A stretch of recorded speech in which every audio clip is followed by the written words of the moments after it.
Okay, and notice that you have to reverse one of the half reactions. So the winner, you just copy off the chart. The loser, you have to reverse it. And sure enough, what happens then is the cobalt is going to pick up electrons and form cobalt metal. Okay, so those are the two half reactions. And then below that, you'll see the overall reaction. Okay, and again, you guys know how to add half reactions, so you just add the two together. And notice the electrons nicely cancel out, so that's pretty cool the way that works out. Okay, let's look at the ion flow. That's probably the trickiest question of all.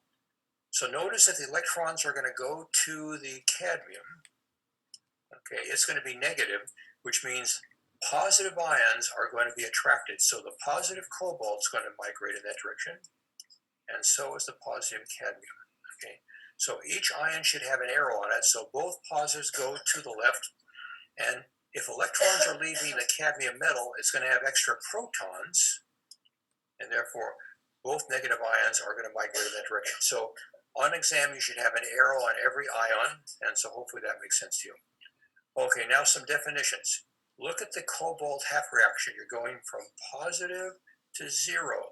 Okay, that is reduction, and reduction occurs at the cathode.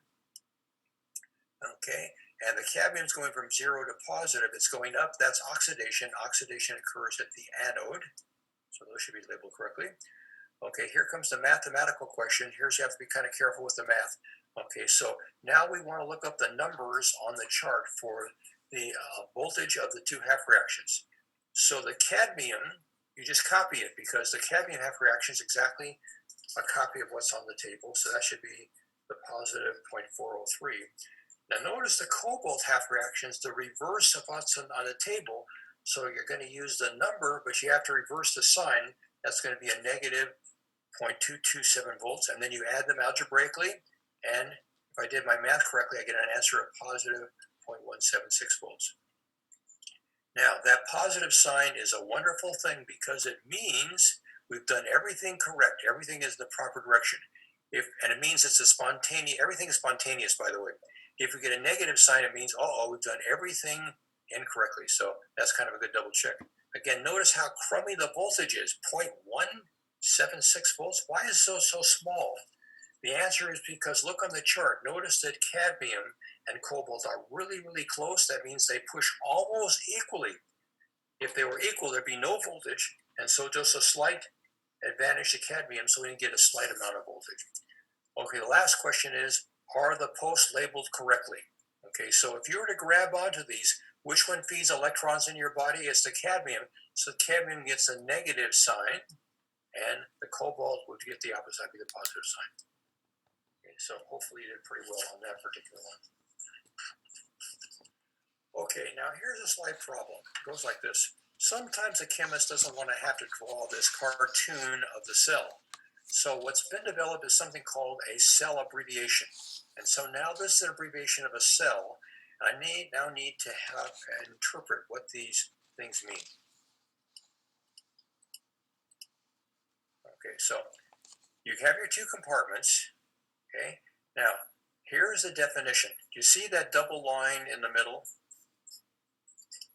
That double line means that you have some kind of separation between the two cells. So that would actually be this porous material between them.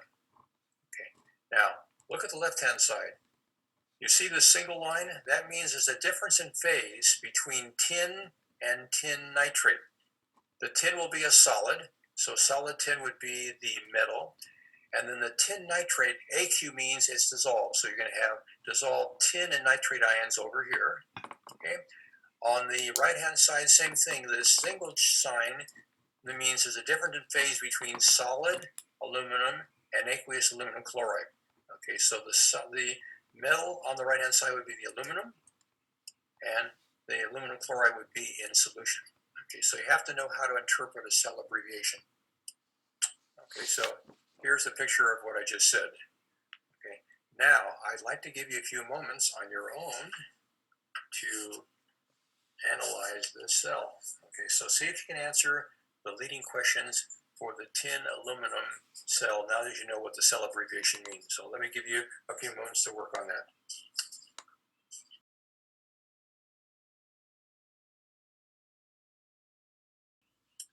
Okay, let's see how it's going for you. Okay, so leading question number one is which way are the electrons flowing? So it's a fight between aluminum and tin.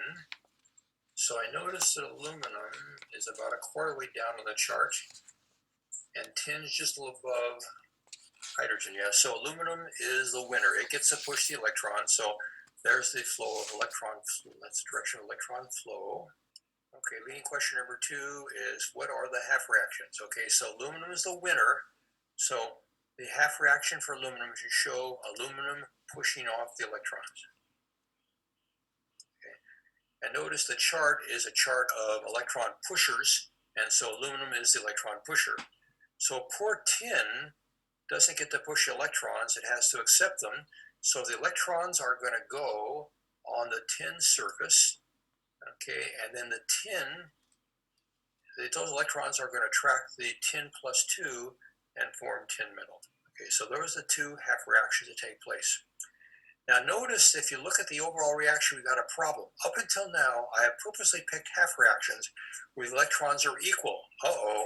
Aluminum gives off 3, tin only needs 2. What are you going to do? Okay, so you guys know the half reaction method. You know that you can get the electrons have to cancel out. So how about if we double the aluminum half reaction, triple the tin, and notice that the overall reaction does work out in this case. Okay, so it's a 6 electron exchange, and you can always double check your final answer. Notice you have 2 aluminums on both sides, 3 tins on both sides. How about the charge balance? 3 times plus 2 equals 2 times plus 3. So that actually is the overall reaction. Okay, how about some terminology here? So the tin is going from plus 2 to 0. It's being reduced in state, so reduction, the cathode. Okay, aluminum goes from 0 to plus 2. It's going up in state. Oxidation is the anode. Okay, very good. How about the ion flow? So if tin is going to pick up negative electrons, the positive tin ions and the positive aluminum ions are both going to migrate to the left. And if aluminum is losing electrons, that's going to leave protons behind. And so the negative ions are both going to migrate to the right. Okay, now here comes the big question. Okay, and that is the cell voltage. That is a tricky part of this particular cell. And I've actually made a mistake. See if you can catch my error. So I took the winner of the aluminum, okay, and I copied its voltage. Okay, let me double check it. So the aluminum is a positive 1.66 volts. And then for the tin half reaction, since the loser, I have to reverse the reaction, which means I'm going to have to reverse the sign on the voltage. So the chart says plus 0.136. I made it a minus 1.36. Add them together, and I get an answer of positive 1.52 volts. And the positive sign makes me feel very good. It means everything is in the proper direction. But there's a mistake. Anyone catch my error? Of aluminum and should be times 2. That's right. If you look at the overall reaction, okay, it should be double the voltage of the aluminum. That's one mistake. Tell me my second mistake. What about the tin? Should be times 3. Yeah, it should be times 3. I'm curious, did anyone actually catch that and multiply the aluminum by 2 and the tin by 3? If you did that, that's wrong. It turns out this is actually the right direction. This is the right answer. Let me explain why. If this was thermodynamics and these were delta H's, that's like heat. If you double reaction, you double the heat. When it comes to electricity, though, voltage is push per electron. If you double or triple the electrons, it's the same push per electron. So these are actually the right answers. Now make yourself a note of that because I know it's kind of tricky. So when it comes to potential, this is the push per electron. And so if you double or triple one of these, it's the same push per electron. So you don't double or triple them, you just use the numbers that are actually on the chart. So actually the right answer is the plus 1.52 volts. Kind of tricky, huh? Okay, last question is how are the posts going to be labeled? Okay, so see the little man up there? Okay, a little man is in contact with the aluminum, and sure enough, the aluminum is pushing electrons into its body, so it gets the negative sign on the post, and the other would be the opposite. And again, I know it's kind of tricky. is the way the posts are labeled is the opposite of what the ions see. The ions see a positive for the aluminum because it's losing electrons, but it's giving off electrons. That's why labeled as a negative post. Professor, Yes. can you repeat why we don't use the moles? Something that they do, and I will. Why don't we use the numbers like double and That, triple? Yeah, Yes. because the answer is the voltage is push per electron.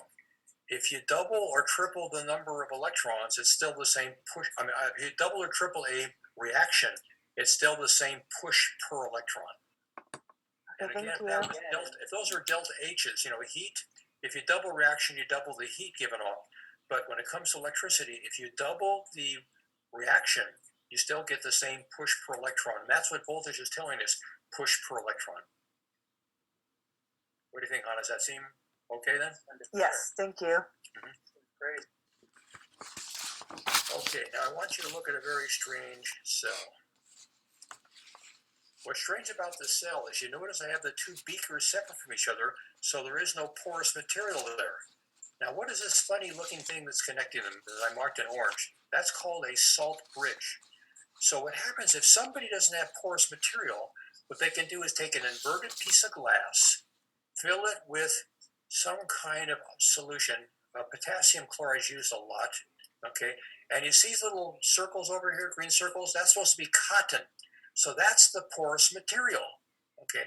So actually, this is called a salt bridge, and it works very well in the same situation. Now, what I'd like you to do then is I'll give you a moment or two to see if you can answer the leading questions on this particular cell, okay?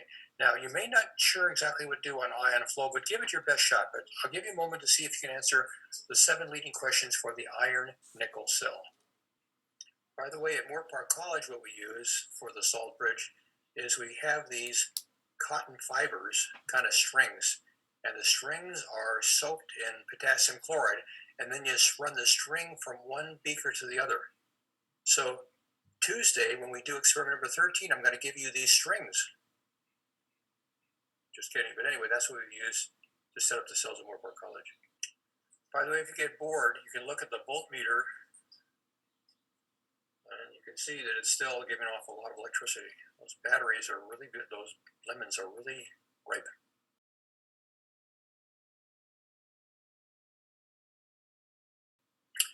Okay, let me go over this with you and see how you're doing on this one. Okay, first of all, it's a fight between iron and nickel. And let's see, iron to iron 2 is about a third of the way down. And nickel is just 3 above hydrogen. So iron is the winner. Yeah, so the electron flow is in the left-hand side, so that makes sense. Okay, now, underneath the two cells, I've written the half reactions that agree with the electron flow. So if iron is the winner, you see iron metal giving off electrons. And if nickel's the loser, that means it's going to be the reverse of what's in the chart, and it shows the nickel ions picking up the electrons, becoming nickel metal. So those are the two half reactions. And notice the overall reaction is very nice because the electrons cancel out. So that kind of makes sense. Okay. Again, it's kind of a double check. This will not work if the iron metal comes in contact with nickel ions. But the fact that they're in separate cells, separate compartments, means that you can trick them by having them pass the electrons through the wire. Okay, next question is the biggie on this one, and that is ion flow. So look at the positive charge on the iron metal. That means all negatives are attracted there. So the negative sulfate is going to go to the left, and the negative chlorides in the salt bridge are also going to move to the left, and the negative sulfates over here are going to go through the salt bridge and end up on the left-hand side.